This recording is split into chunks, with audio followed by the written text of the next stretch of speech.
శ్రీమాత్రే నమ. జయ గురు దత్తాత్రేయ నమ.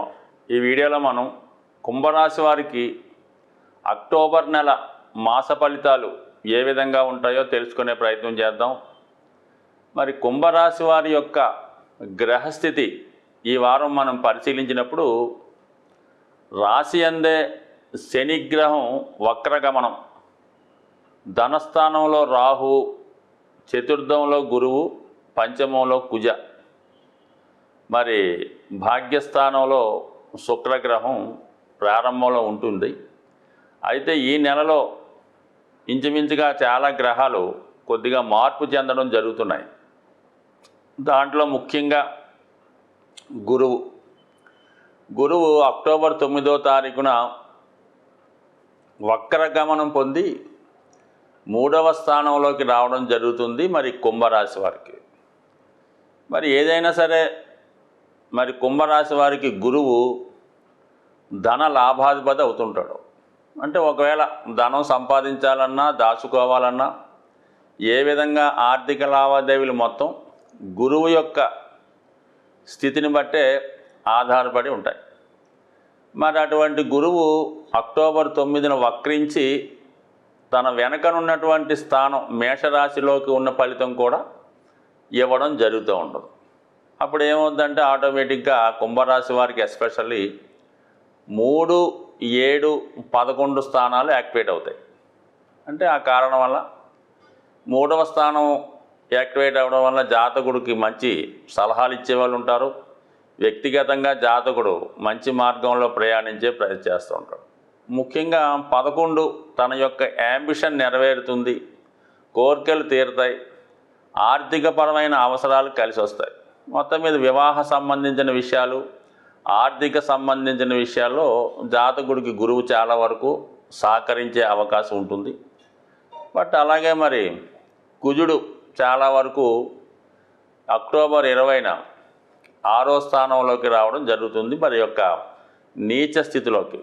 సో ఏదైనా మరి కుంభరాశి వారికి కుజుడు పాపగ్రహం అవడం వల్ల అటువంటి పాపగ్రహం నీచ స్థానంలోకి రావడం ఒక విధంగా జాతకుడికి శత్రువులపై విజయం లభిస్తుంది.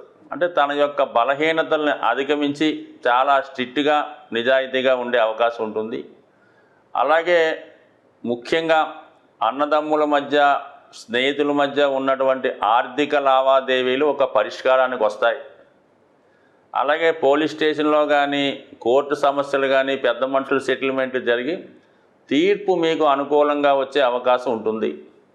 అలాగే ముఖ్యంగా కాంపిటేటివ్ రంగంలో ఉన్న వాళ్ళకి, పోటీ పరీక్షలు రాస్తున్న వారికి, కొత్తగా ఉద్యోగం ప్రయత్నం చేస్తున్న వారికి అక్టోబర్ 20వ తారీఖు నుంచి కుజగ్రహ అనుగ్రహం సంపూర్ణంగా రావడం. అంటే కుజుడు 6వ స్థానంకి వచ్చినప్పుడు ఆటోమేటిక్గా ఆర్థిక త్రికోణం యాక్టివేట్ అవుతుంటుంది. అంటే 2, 6, 10 భావాలు యాక్టివేట్ అవ్వడం వలన జాతకుడు ఆర్థిక విషయాలు, ఉద్యోగ విషయాలు, కోర్టు సమస్యలు, అనారోగ్య సమస్యల నుంచి బయటపడి చాలా ఉత్సాహంగా, ఆనందంగా ఉండే అవకాశం ఉంటుంది. సో ఇది ఈ విధంగా ఉంటే మరి శుక్రుడు భాగ్యస్థానంలో సంచరిస్తూ అక్టోబర్ 13 వరకు జాతకుడికి చాలా సహకారాన్ని, అంటే పూర్వపుణ్యాన్ని అందిస్తూ ఉంటాడు, మంచి సౌకర్యాలను ఇస్తుంటాడు, ఎక్కడికి వెళ్ళినా మంచి గౌరవం, గుర్తింపు రావడం కూడా లభిస్తూ ఉంటుంది. అయితే ఏంటంటే మరి శుక్రుడు 13వ తారీఖు అక్టోబర్ తర్వాత దశమ స్థానంలోకి రావడం వల్ల వృత్తిలో కొంతవరకు సౌకర్యాలు పెరిగినప్పుడు కూడా జాతకుడు తనలో ఉన్నటువంటి బలహీనతలకు లోనై కొద్దిపాటి వ్యసనాలకు లోనయ్యే అవకాశం ఉంది. ఇతరులని ఆశ్రయించి వారిని ఏదో విధంగా చేరదీసి వారితో కొద్దిగా ఇబ్బందులు పడే అవకాశం కూడా ఉంది. కాబట్టి తన నడవడికలో మార్పు రావాల్సిందే 100%. ఎట్టి పరిస్థితుల్లో కూడా బలహీనతకు లొంగకూడదు. ముఖ్యంగా సాధారణంగా కుంభరాశి వారికి ఉన్నటువంటి బలహీనతలో ఇది స్త్రీల యొక్క బలహీనత ఎక్కువగా ఉంటుంది. అంటే వాళ్ళని సహకారం చేసే ఉద్దేశంతోనే ఉంటారు. చాలామందికి కొంతవరకు ప్రతిదానికి కూడా ఈ రిలేషన్ అనుకోకర్లేదు, ఏదో విధంగా వాళ్ళని ఆదుకుందామని, వాళ్ళని ఉద్ధరిద్దామని, సంఘాన్ని సంస్కరిద్దామనే ఉద్దేశంతో అనాథలుగా ఇబ్బందులు పడుతున్నటువంటి స్త్రీలని చేరదీసి వాళ్ళకి ఏదో సౌకర్యం కల్పించే ప్రయత్నం చేస్తారు. అంటే మీరు ఒక రకంగా అనుకుంటే వాళ్ళు వేరే రకంగా అనుకోవచ్చు. సో ఆ కారణాల వల్ల సాధ్యమైనంత వరకు ఇటువంటి ఆదర్శాలకు వెళ్లకుండా, ఒకవేళ మీకు సహకరించాలనుకుంటే ఏ ట్రస్ట్కో, ఏ అనాథాశ్రమానికో పే చేయాలి తప్ప ఇండివిజువల్గా ఒకరిని చేరదీసి వాళ్ళని ఆశ్రయించడం వల్ల 100% ఈ చిన్న పొరపాటు జీవితాంతం మిమ్మల్ని పట్టుకొని వదలకపోవచ్చు. దానివల్ల మొత్తం మీ యొక్క గుడ్విల్కి, మీ యొక్క నడవడికి, మీ యొక్క వృత్తికి కూడా ఇబ్బంది కలిగే అవకాశం ఉంటుంది. కాబట్టి అంటే సాధారణంగా మరి ఎవరి జన్మ జాతకంలో అయినా పుట్టినప్పుడు వారి యొక్క జాతకంలో శుక్రుడు వృశ్చిక మేషరాశిలో ఉన్న, మకర కుంభాల్లో ఉన్న ఖచ్చితంగా ఆ జాతకుడికి ఒక విధమైన వ్యభిచార దోషం ఉంటుంది. కాబట్టి ఇది అంటే ఇది శాస్త్రాల్లో చెప్పింది, వాళ్ళ నడవడికను బట్టి, వాళ్ళ స్థాయిని బట్టి ఆధారపడి ఉంటుంది తప్ప అందరికీ అదృష్టం పట్టకపోవచ్చు. బట్ ఏదైనప్పుడు కూడా మరి శుక్రుడు ఈ వృశ్చిక రాశిలో ప్రవేశించడం, మరి వృశ్చిక రాశికి అధిపతి అయినటువంటి కుజుడు 6వ స్థానంలో నీచ స్థితి పొందడం, ఇవన్నీ కూడా జాతకుడు తనకున్నటువంటి బలహీనతల్ని విజృంభించి తన యొక్క క్యారెక్టరు తక్కువ అవకాశం ఉంది. కాబట్టి కొద్దిగా జాగ్రత్తగా ఉండవని మనవి. అయితే కొంతమందికి ఇది ఆనందదాయకంగా ఉంటుంది. అంటే చాలామందికి ఎలా ఉంటుందంటే వాళ్ళు చేసే ఇటువంటి కార్యక్రమాలు వాళ్ళ వరకు వాళ్ళు కరెక్ట్ అనుకుంటారు, వాళ్ళ జీవితాన్ని ఎంజాయ్ చేస్తున్నాం అనుకుంటారు, కానీ అది బయట వారికి, ఆత్మీయులకి ఇబ్బందికరంగా ఉంటుందన్నమాట. ఏదైనా ఈ కుంభరాశి వారు రాశిలో ఉన్నటువంటి శనిగ్రహం వక్రగమనంలో ఉండడం వలన ఇటువంటి ఆలోచనలకు స్వస్తి చెప్పి కేవలం పూర్తిగా భగవంతుని మీద ధ్యానం పెట్టడం వల్ల 100% వారికి ఉన్నటువంటి అన్ని ఇటువంటి వాళ్ళు సృష్టించుకున్న సమస్యల నుంచి బయటపడే అవకాశం ఉంటుంది. ముఖ్యంగా ఈ నెలలో జాతకులు కుజగ్రహ, రాహుగ్రహ, శనిగ్రహాలకి ఖచ్చితంగా పరిహారం చేసుకోవాల్సిందే. అలాగే రవిగ్రహానికి కూడా పరిహారం చేసుకోవాలి. ఎందుకంటే కుజ శనులకి షష్టాష్టక స్థితి ఏర్పడింది, అలాగే రవి శనులకు కూడా ఈ స్థితి ఏర్పడింది.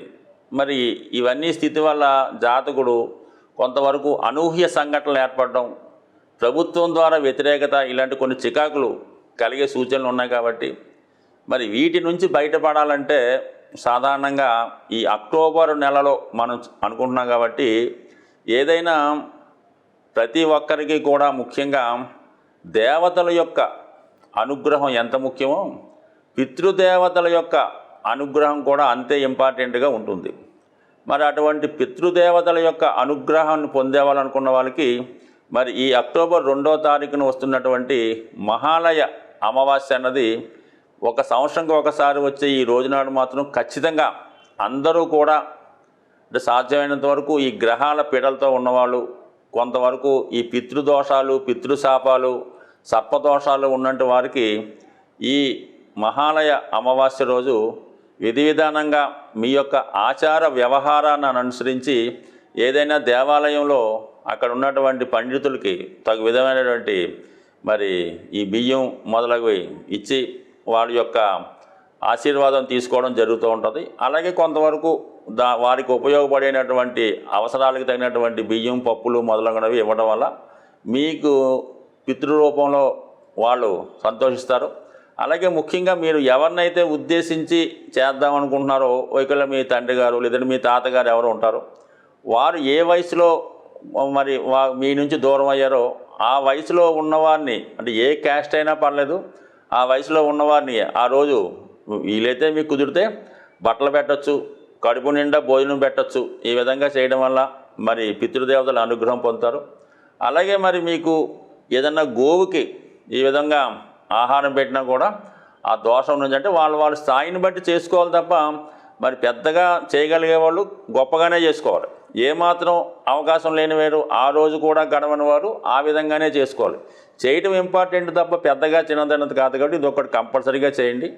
అలాగే కంపల్సరీగా ఈ అక్టోబర్ చివరిలో వస్తున్నటువంటి ఇంచుమించుగా 30-31 తారీఖుల్లో వచ్చినటువంటి మరి మాస శివరాత్రి రోజు కూడా ఈ విధి విధానంగా శివుడికి అభిషేకం చేసుకోవడం వల్ల సమస్త దోషాలు తొలగాలంటే సింపుల్గా శివారాధనని మించింది లేదు. ముఖ్యంగా ఇప్పుడు శని వక్రించి ఉన్నాడు కాబట్టి శివునికి మీరు ఆరాధించడం వల్ల గతంలో వచ్చిన ఫలితం కన్నా 100 రెట్లు ఫలితం వచ్చే అవకాశం ఉంది. కాబట్టి మరి అటువంటి శివుణ్ణి మీకు ఏ రోజు ఇష్టమైతే ఆ రోజు పూజించడం వల్ల కూడా ఈ రాహు, శని, కుజ, రవిగ్రహాల దోషాల నుంచి బయటపడే అవకాశం ఉంది. ప్రతిరోజు సూర్య నమస్కారం చేసుకొని నవగ్రహ స్తోత్ర పారాయణ చేయడం వల్ల కూడా గ్రహాల అనుకూలత ఏర్పడే అవకాశం ఉంది. స్వస్తి.